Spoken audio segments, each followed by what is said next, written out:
सिनासी नवा के आगाह कई पिया। हैदराबाद में आशूर के दिहाड़े ते मरकज़ी मातमी जुलूस कदमगाह मौला अली का बरामद थियो। मरकज़ी मातमी जुलूस की सिक्योरिटी सख्त कई वही है, जॾहिं त जुलूस की सिक्योरिटी के लिए 1500 पुलिस एहलकार और 300 रेंजर्स जा एहलकार मुक़रर किया विया आहिनि। मरकज़ी जुलूस रिवायती रस्तन खां थींदो। करबला दादन शाह ते नहर थींदो। हैदराबाद में 200 खां वधीक नंढा वॾा मातमी जुलूस कढिया विया आहिनि। मातमी जुलूसन दौरान आज़ादारनि पारां सीना ज़नी ऐं नुहा ख़्वानी जो सिलसिलो भी जारी है।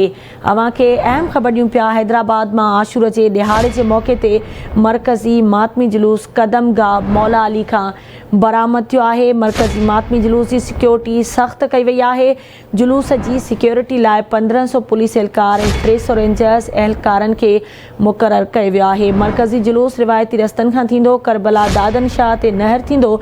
हैदराबाद में 200 खां वधीक नंढा वॾा मातमी जुलूस कढिया विया।